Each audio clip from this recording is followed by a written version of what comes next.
ये किसके रोने की आवाज आ रही है? आज तो अस्पताल में कोई मरीज भी भर्ती नहीं है और वो कमरा तो वैसे भी बंद रहता है।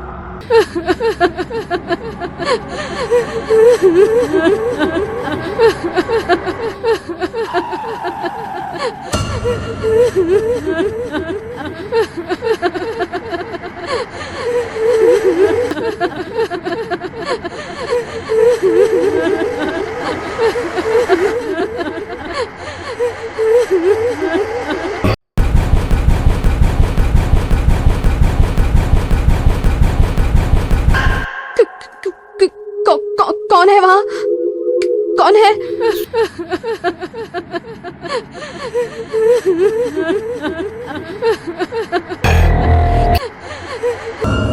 कौन हो तुम?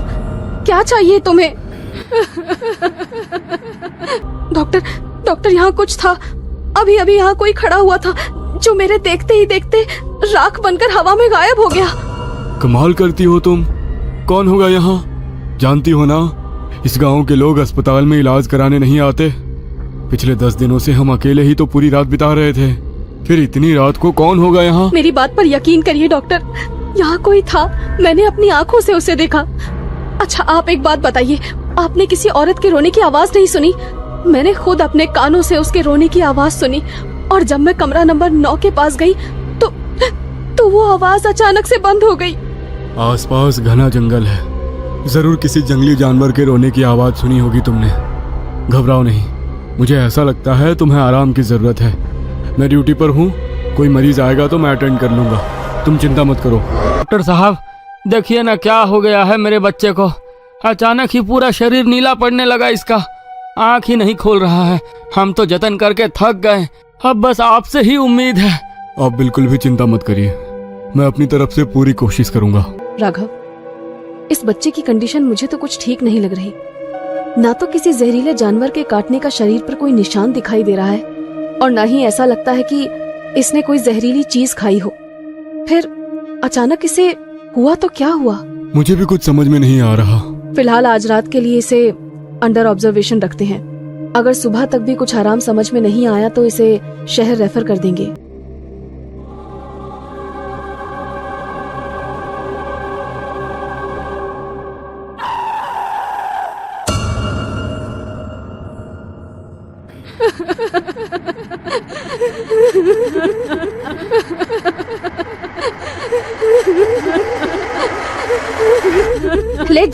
लेट जाओ, मुझे देखने दो मुझे। तुम ठीक तो हो ना?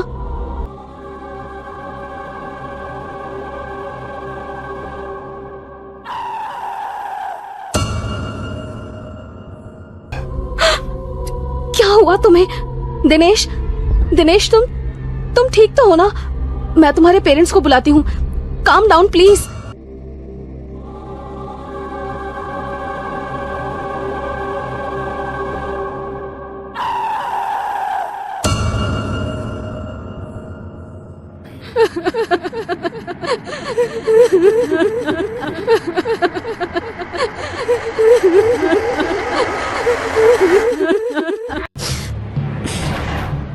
ये सब क्या हो रहा है? क्या हो रहा है यहाँ पर? दिनेश, ये तुम क्या कर रहे हो? लेकिन तुम ये कर कैसे सकते हो?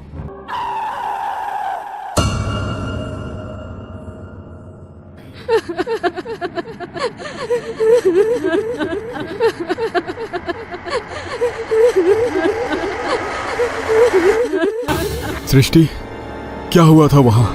और वो लड़का, उसकी मौत कैसे हुई?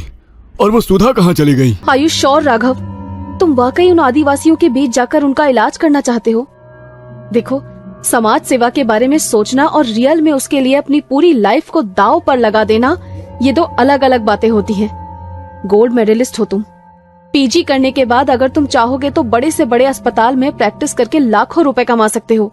मुझे पैसे कमाने के होते ना सृष्टि, तो मैं पापा का बिजनेस भी ज्वाइन कर सकता था। मेरी लाइफ का कुछ अलग ही पर्पस है। सिर्फ पैसे कमाने में मैं उसे बर्बाद नहीं करना चाहता। बड़ी बड़ी बातें करने वाले तो मैंने बहुत देखे हैं राघव, तुम पहले इंसान हो जो सच में इतने बड़े खानदान का बेटा होकर भी उस बीहड़ में अपनी जिंदगी कुर्बान करने जा रहे हो। Don't be sad Srishti, I understand. तुम्हारी फीलिंग्स की रिस्पेक्ट करता हूँ, लेकिन मैं यही चाहता हूँ कि तुम अपनी जिंदगी में आगे बढ़ो। मेरा इंतजार मत करना, मैं लौट कर नहीं आऊँगा। और मेरा यकीन करो, मैंने ऐसा एक पल के लिए भी नहीं सोचा कि तुम अपनी पूरी जिंदगी दांव पर लगाकर मेरे साथ आओगी। तुम किसी भी गांव में जाकर सोशल सर्विस कर सकते हो, ये आदिवासी गांव ही क्यों। मैंने सुना है ये आदिवासी लोग बड़े खतरनाक होते हैं, इनकी अपनी कुछ प्रैक्टिस होती है और ये उसी पर भरोसा करते हैं। मैंने तो यहाँ तक सुना है कि ये लोग दवाइयाँ, हॉस्पिटल, इन सब चीजों में विश्वास ही नहीं करते। आज भी अपने पारंपरिक तरीकों से ही बीमार लोगों का इलाज करते हैं। मुझे तुम्हारी बहुत चिंता हो रही है राघव, पता नहीं वो लोग तुम्हें एक्सेप्ट कर भी पाएंगे या नहीं। तुम बिना बात की फिक्र कर रही हो। अरे ऐसा कुछ भी नहीं है, वहाँ पहले से ही एक हॉस्पिटल है, बस थोड़ा मेंटेन करवाना पड़ेगा, सब हो जाएगा, डोंट वरी। राघव, हम दोनों भी तुम्हारे इस मिशन में तुम्हारे साथ हैं।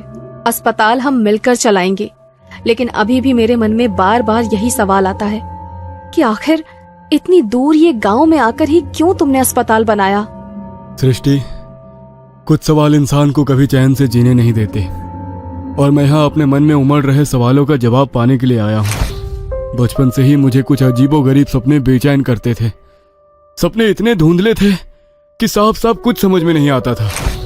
धीरे धीरे जब मैं बड़ा होने लगा तो एक एक करके कुछ चीजें साफ दिखाई देने लगी, और उन सपनों में ही मैंने कुंदनगढ़ का राजकीय अस्पताल भी देखा।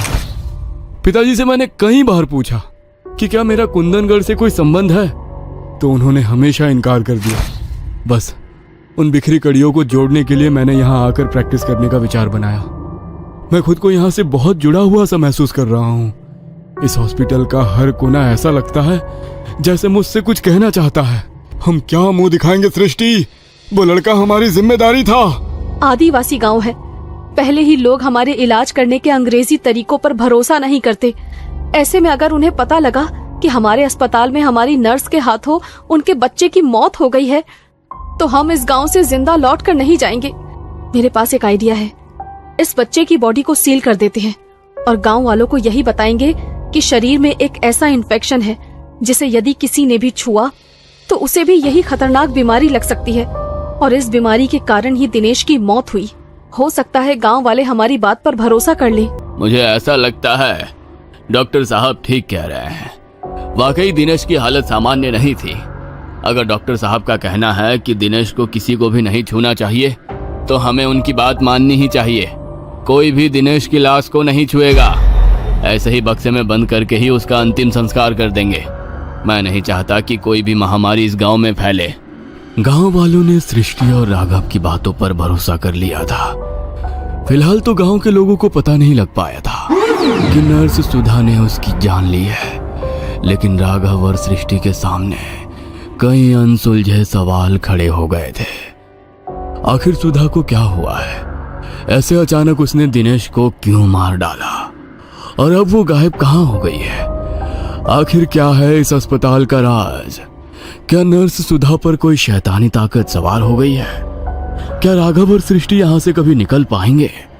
जानने के लिए देखना ना भूलें अगला भाग।